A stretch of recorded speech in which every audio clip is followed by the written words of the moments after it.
Om Shanti. VCD number 3507. Morning class 22nd 7 1968. Clarified on 31st 1 2021. आज का प्रातः class है 22 जुलाई 1968। Today's morning class is dated 22nd July 1968. सोमवार को पहला page. On Monday, we were discussing the first page. सभी आत्माओं का बाप सभी आत्माओं को समझाते हैं। The Father of all the souls explains to all the souls. क्योंकि It is because, ये सभी आत्माएं क्यों कहा? why was it said all the souls? आगे चल करके बच्चे जानते हैं कि सर्व की सदगति दाता है एक ही बाप। In future, the children know only one Father is the giver of true liberation to all. सर्व माना जो भी आत्माएं हैं। All means all the souls. आत्म की स्थिति में स्थित होने वाली जीव आत्माएं ही कहेंगे। Those who stabilize in the soul conscious stage will certainly be called living souls. क्योंकि जैसे उनको शरीर है ही नहीं। It is because it is as if they don't have a body at all. शरीर नहीं है तो आत्मा कुछ देख सुन नहीं सकती है। If there is no body, the soul can't see or listen to anything. नहीं ना।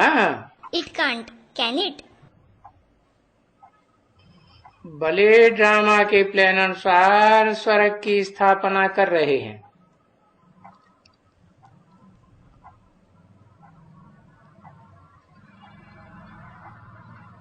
बाप की श्रीमत के अनुसार।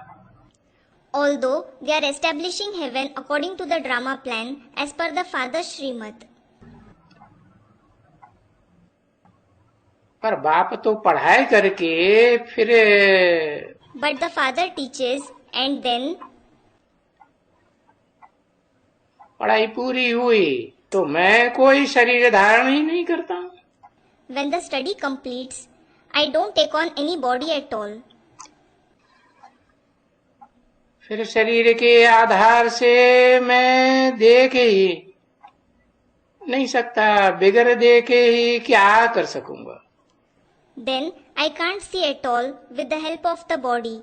What will I be able to do without seeing?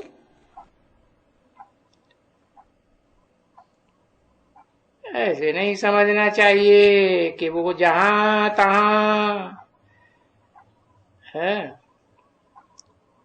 मौजूद है, सर्वव्यापी है। You shouldn't think that he is present here and there. He is omnipresent. तो सब कुछ देख सकता है? नहीं। So he can see everything.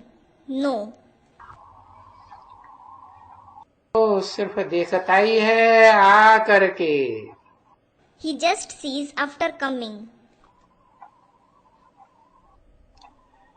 अपने बच्चों को देखता है। He looks at his children, जिनको फिर गुलगुल बनाए करके ये याद की यात्रा सिखाते हैं। whom he makes pure and teaches the journey of remembrance. इस याद को आत्मा की यात्रा कहना चाहिए। This remembrance should be called the journey of the soul, पक्की पक्की यात्रा, the true journey. योग नहीं कहना चाहिए। It shouldn't be called yoga. योग तो हठ योगियों के लिए है, Yoga is for the Hatha Yogis या तो वो भक्तों के लिए है। or those devotees. परंतु ये तो ईश्वरीय ज्ञान है और वो ईश्वरीय ज्ञान देने वाले कोई अनेक गुरु नहीं है। However, This is the divine knowledge of God, and there aren't many gurus who give the divine knowledge of God. वो तो सिर्फ एक शिव बाबा ही होता है, It is only one Shiv Baba.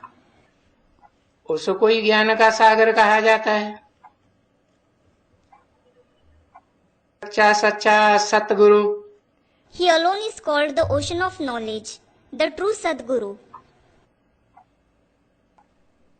बाकी तो जो भी है वो सभी गुरु हैं। All the rest are gurus. कहते भी हैं सच्चा सदगुरु शिव भगवान। It is also said the true Sadguru is God Shiv. तो सच्चा एक सदगुरु, तो बाकी क्या हुए? So, when there is one true Sadguru, what are the rest? सच बोलने वाला तो एक ही है। There is only one who speaks the truth. Sachkhand स्थापन करने वाला है, He is the one who establishes the land of truth, जिसे सतयुग कहा जाता है। which is called the Satyug. तो देखो, सतयुग में ये भारत सचखंड था और उसमें सभी देवी देवताएं निवास करते थे।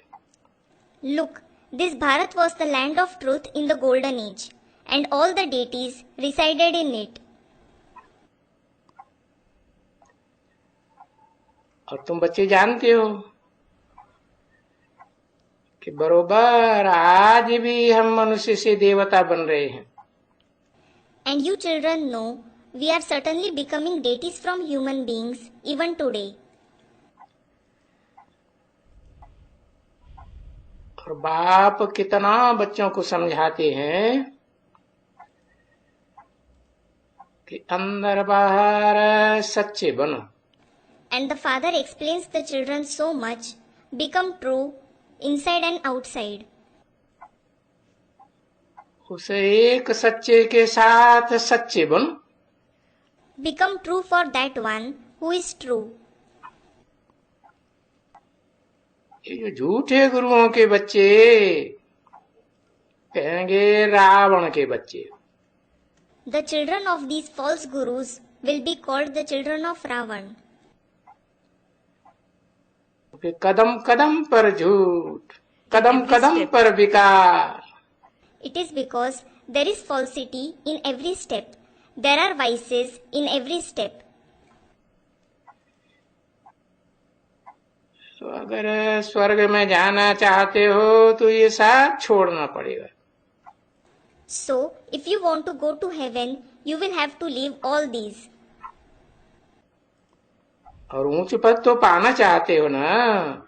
And you do want to achieve a high position, don't you? भले स्वर्ग में जाने वाले तुम बच्चे बहुत हो, परंतु ये तो समझते हो कि अगर बाप को याद कर सभी विकर्मों का विनाश नहीं करेंगे। Although you children who go to heaven are many, you do understand, if you don't destroy all the wrong actions by remembering the Father, और कोई नहीं कर सकते हैं, and some can't do that, तो जरूर उनके विकर्मों का हिसाब किताब पूरा तो होगा। so definitely the accounts of their wrong actions will be completed. वो सजाएं खाए करके पीछे कमती पद पालेंगे। Later, they will attain a low position by suffering punishments. कम से कम, बहुत कम से कम। Very low, the lowest.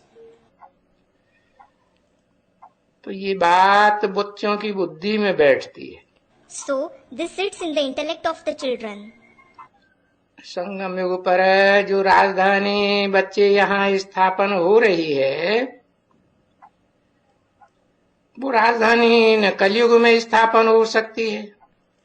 Children, the capital that is being established here in the confluence age That capital can't be established in the Iron Age either.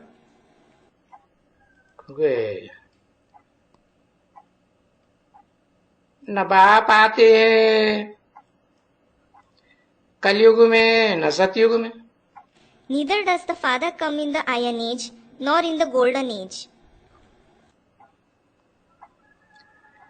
वो तो आते ही है दोनों युगों का जब मेल संगम होता है. He does come when there is the meeting, the confluence of the two ages. इसलिए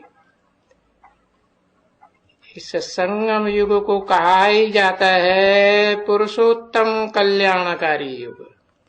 This is why this confluence age itself is called the Purushottam beneficial age. क्योंकि सर्व पुरुष रूप आत्माओं में उत्तम ते उत्तम आत्माएं जो विश्व की कल्याणकारी हैं वो प्रत्यक्ष होती है. It is because the best souls among all male-like souls who are world benefactors are revealed. तो इस युग में ही बाह पाए करके सबका सारी दुनिया का कल्याण करते हैं.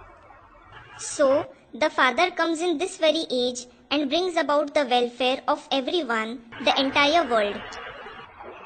कल्याण गाया तो हुआ है ना.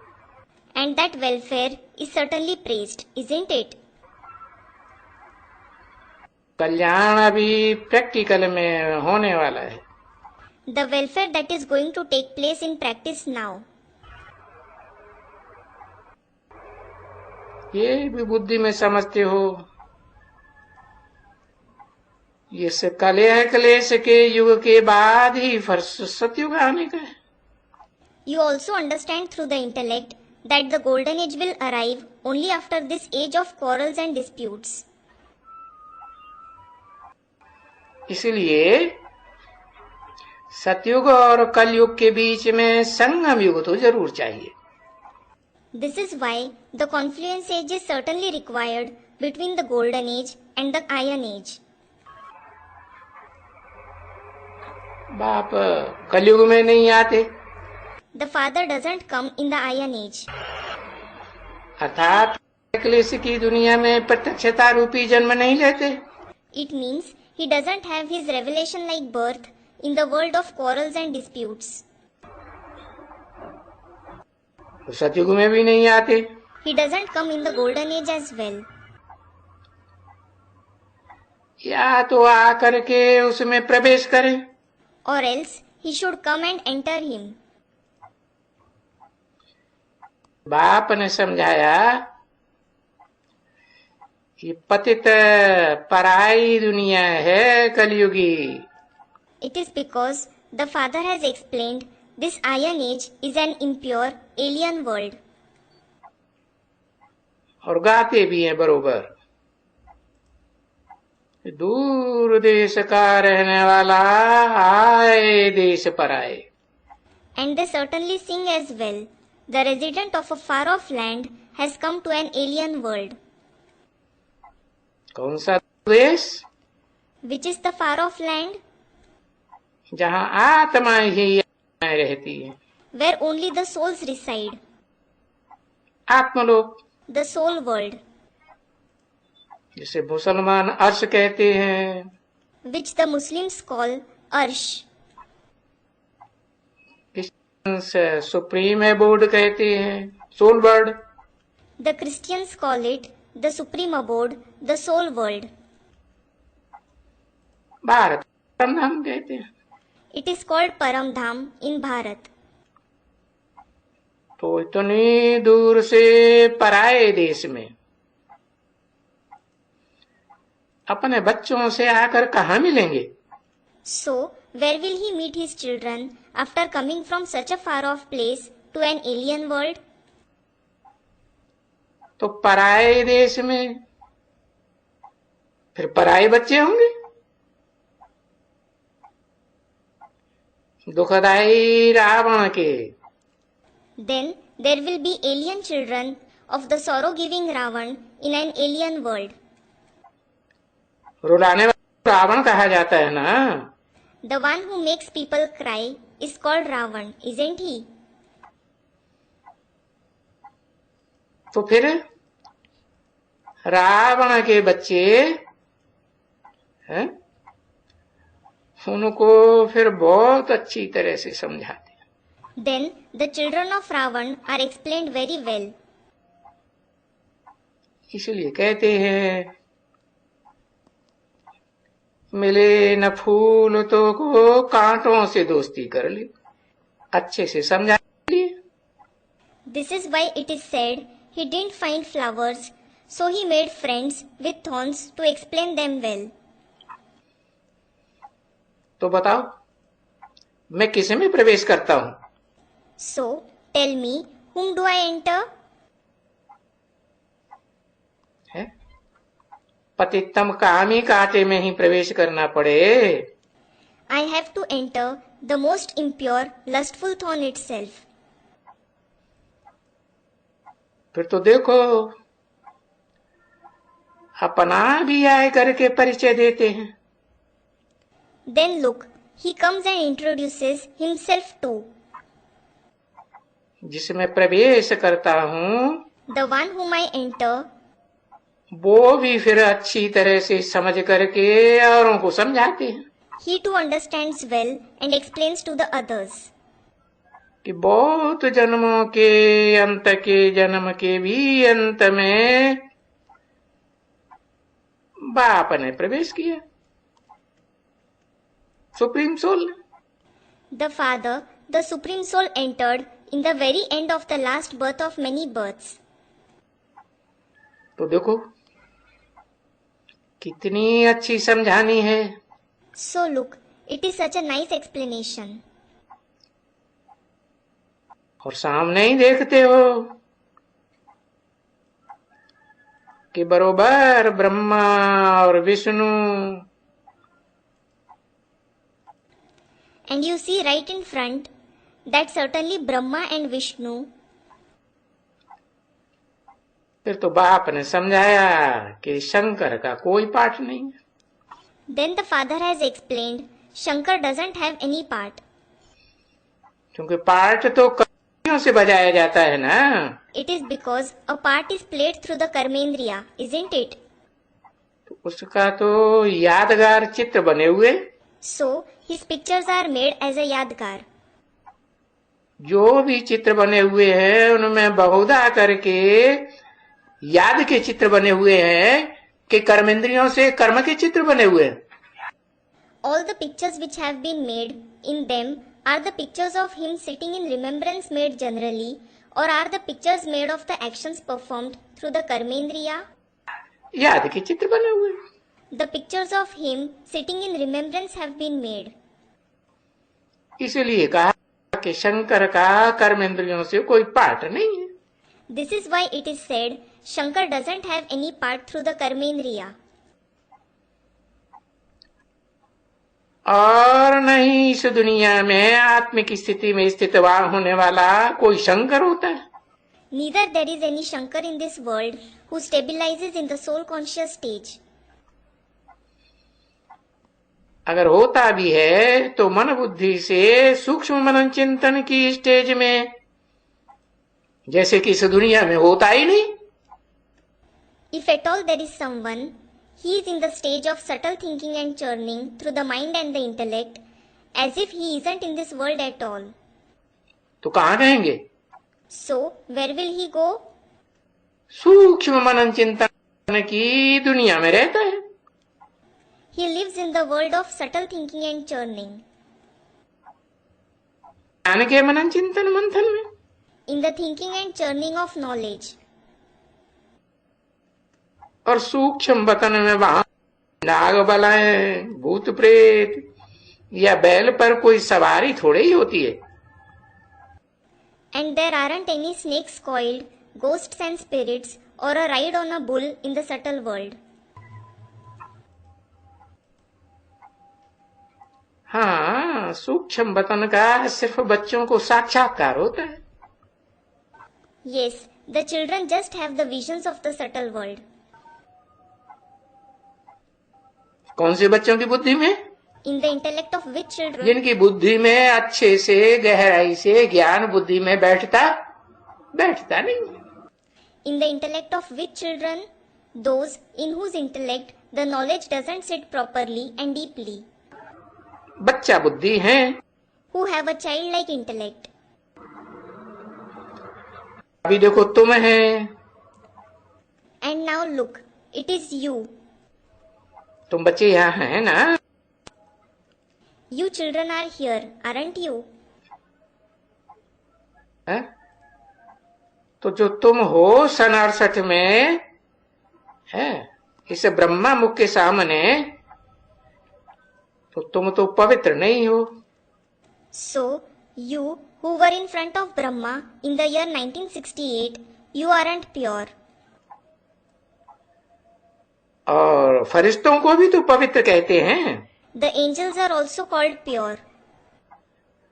और जो इस दुनिया में पवित्र नहीं है उनको तो पतित कहते हैं। And those who aren't pure in this world are called impure. फरिश्ते के बाद में फिर जाकर के देवता बनते हो। You become deities after becoming angels. तो करना पड़े, इस फर्श की देहधारी दुनिया वालों से कोई रिश्ता नहीं। क्या? So, what will you have to do? You shouldn't have any relationship with the bodily beings of this earthly world. What? जब तक वो देह के संबंध याद आते हैं तो फरिश्ता कहेंगे? नहीं कहेंगे। Until you remember those bodily relationships, will you be called an angel? You won't. तो जो बच्चे सूक्ष्म वतन में देखते हैं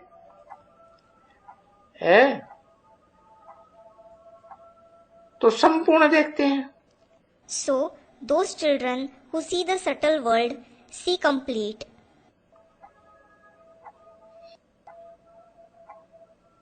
किसको? Who? उसको फिर कहा जाता है संपूर्ण फरिश्ता। That one is then called a complete angel. जिनका दुनिया वालों से कोई रिश्ता नहीं। Those who don't have any relationship with the people of this world. अंग्रेजी में एंजल्स भी कहते हैं। They are also called angels in English. तो बाप इस मुकर्रर रथ में बैठ करके अभी समझाते हैं। कब? So, the father sits in the permanent chariot and explains now. When? पुरुषोत्तम संगम युग में समझाते हैं। He explains in the Purushottam confluence age. नहीं तो समझाने सिर्फ एक अक्षर में समझाए देते हैं। Otherwise, he explains in just one word. क्या? What?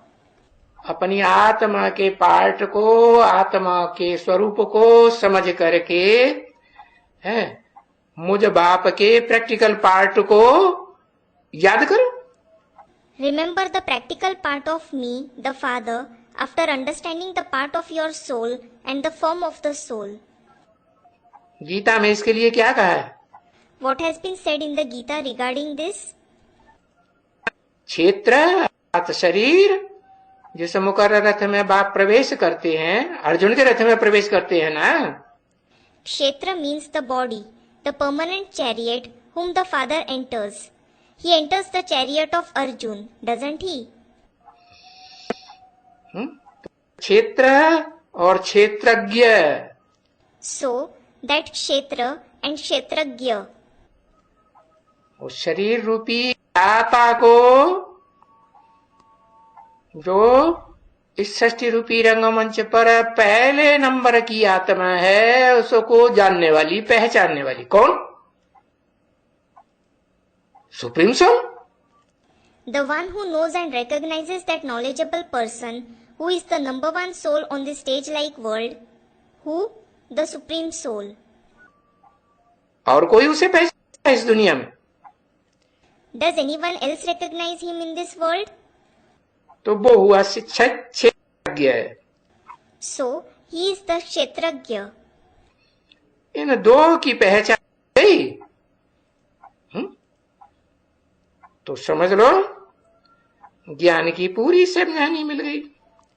If you have the recognition of these two, understand that you have the complete understanding of knowledge. तो जो बच्चे में बहुत सयाने हो गए हो, क्योंकि समझाए तो सकते हैं। So, the children who have become very wise in knowledge, because they can certainly explain to others. और समझाना छोड़ते हैं, And when they leave explaining, समझाना छोड़ करके फिर सिर्फ कहते हैं, they leave explaining and just say, तुमको वो अलफ, you, that alaf, जो उर्दू में अलफ अक्षर होता है, खड़ा हुआ, there is an alphabet alaf in Urdu, isn't there? Alaf means upright. खड़ा हुआ, Upright in what? पुरुषार्थ में आदि से लेकर के अंत तक खड़ा रहने वाला। The one who stays upright in Purusharth from the beginning till the end. उसको पक्का पक्का समझ करके सीख करके याद करना है। You should understand him firmly and remember him. क्योंकि अलफ माना ही बाप। It is because alaf itself means the father. उसे उर्दू में कहते हैं मुसलमान अल्लाह, ऊंचे ते ऊंचा। The Muslims call him Allah, the highest of the high in Urdu. उनको कहते हैं सुप्रीम बाप, जिसका कोई बाप नहीं। He is called the Supreme Father who doesn't have any father. ये तो बच्चे समझ गए कि बाप से जरूर हेवन का, जन्नत का, स्वर्ग का वर्षा मिलता है। Now, the children have understood this, that they definitely receive the inheritance of heaven from the Father. कि वो एक ही बाप है। He is only the one Father. ऐसे तो ढेर धर्म पिताएं इस रंगमंच पर आते हैं, परंतु वो कोई स्वर्ग स्थापन नहीं करते। As such, many religious fathers come to this stage-like world, but they don't establish heaven. करते हैं? Do they? No. वो तो इस दुनिया को और ही नरक बनाते। They make this world into hell all the more.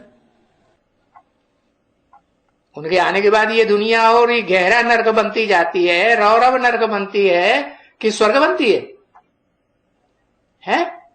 नरक। Does this world continue to become sheer hell all the more, a terrible hell after their arrival, or does it become heaven? It becomes hell. तो वो एक बाप कैसे आकर के स्वर्ग रचते हैं, हाँ, वो तुम बच्चों को समझाए। So, how that one father comes and establishes heaven, this has been explained to you children. और इस बेहद की रूहानी यात्रा और ज्ञान से समझाया। And it has been explained through this unlimited spiritual journey and knowledge. उसे याद करो, एक को याद करो। Remember that. Remember the one. 22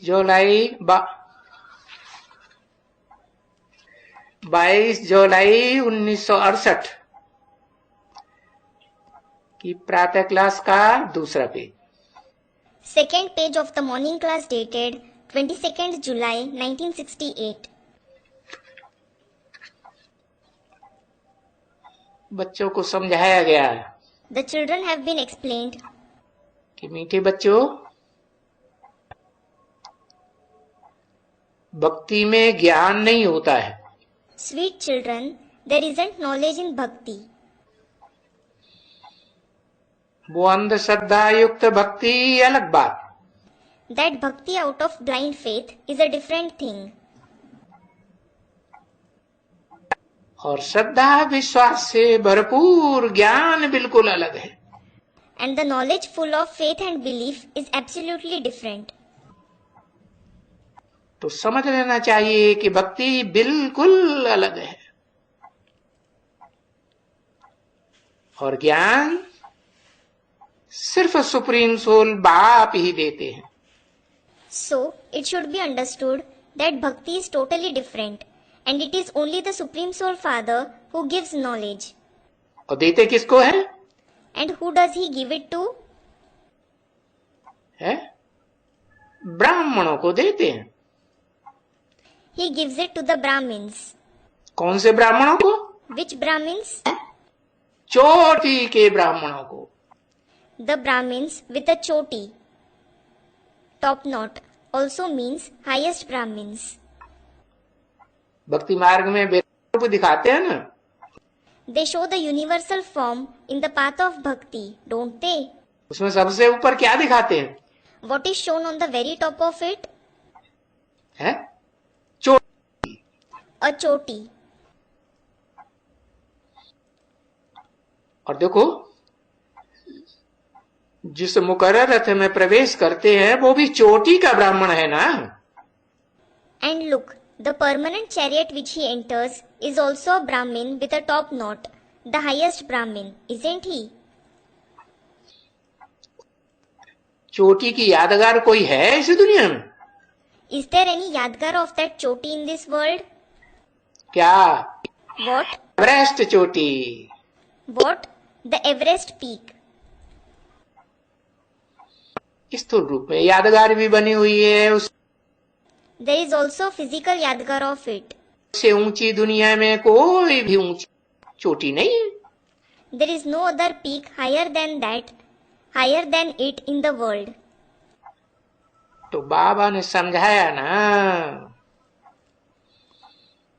ये दुनिया एक चक्कर है सृष्टि रूपी।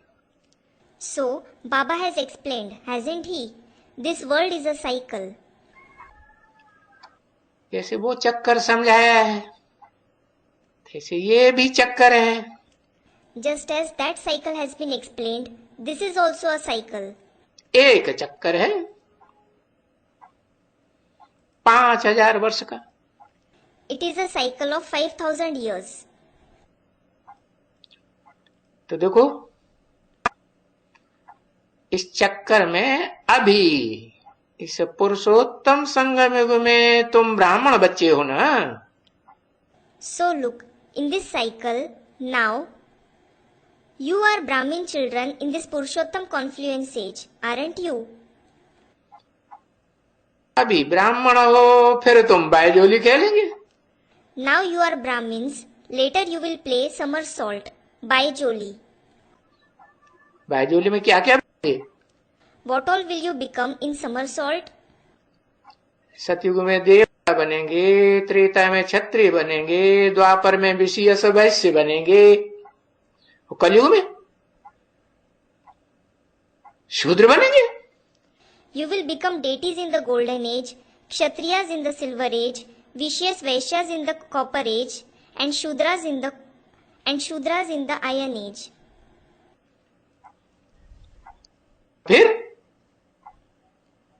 फिर गुलाटी मार के एक सेकंड में शूद्र से क्या बनेंगे? After that, what will you become in a second from a Shudra by doing a somersault? ब्राह्मण बने। You will become Brahmins. तो बच्ची बायजोली समझती है। So, does the daughter understand somersault?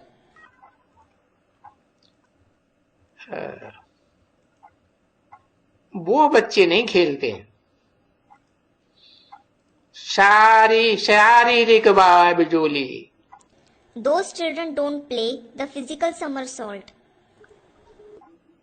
भक्ति मार्ग में जिस बायजोली में मंदिर में है परिक्रमा लगाते हैं तो पहले पहले माथा रखेंगे नीचे.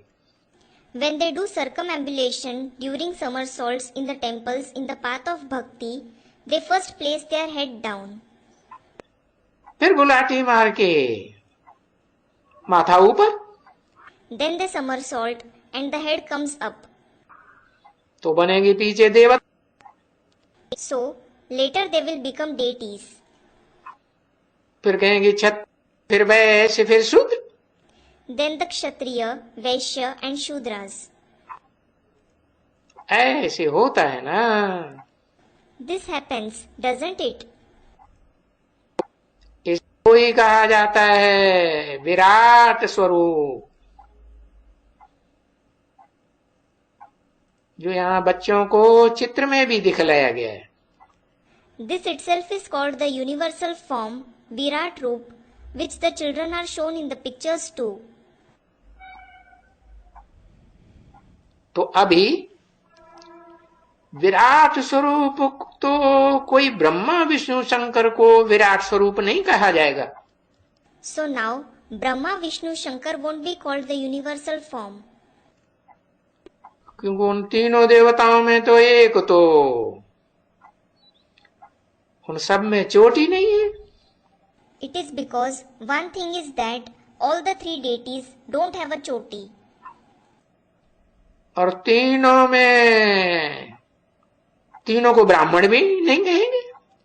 And all the three won't be called Brahmins either. वो एक तो अधूरा है. कौन? One of them is incomplete. Who? अरे ब्रह्मा. अरे ब्रह्मा. उसको याद करने के लिए बोला. Has it been said to remember him?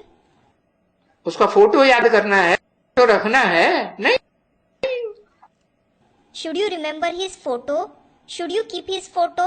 No. क्योंकि वो तो है अधूरा. It is because he is incomplete.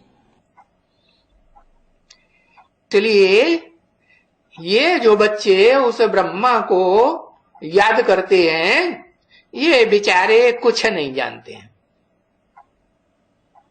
जानते हैं? नहीं. This is why these children who remember that Brahma, these poor ones don't know anything. Do they? No. नहीं जानते हैं कि बाप कोई है, कोई ब्रह्मा के तन में आते हैं. They don't know that the father comes in the body of some Brahma. क्योंकि ब्रह्मा तो अनेकों के नाम है. It is because Brahma is the name of many. Brahma को संगठित मुख दिखाए जाते हैं ना. Brahma is shown to have faces in a collective form, hasn't he? चतुरानन Panchanan कहते हैं ना. He is called Chaturanan, the one with 4 faces, Panchanan, the one with 5 faces, isn't he? तो मुख इतने ब्रह्मा भी उतने ही हुए ना. So, when there are these many faces, there are so many Brahmas too, aren't there? जितने होंगे उतने शरीर भी होंगे कि नहीं? हाँ. Will there be as many bodies as the faces or not? Yes. तो वो बेचारे नहीं जानते. So those poor ones don't know. क्योंकि ब्राह्मण तो जरूर चाहिए, और चोटी के ब्राह्मण चाहिए, असल सूर्यवंशी बनने वाले. It is because Brahmins are certainly required, and the highest Brahmins who are going to become true Suryavanshis are required. क्योंकि इस दुनिया में ब्राह्मण कुल है सर्वोत्तम कुल. It is because the Brahmin clan is the highest clan in this world. क्योंकि उन सर्वोत्तम कुल वाले सूर्यवंशी बच्चों को बाप आकर पढ़ाते हैं. It is because the father comes and teaches those Suryavanshi children of the highest clan. हो जाती है. ओम शांति।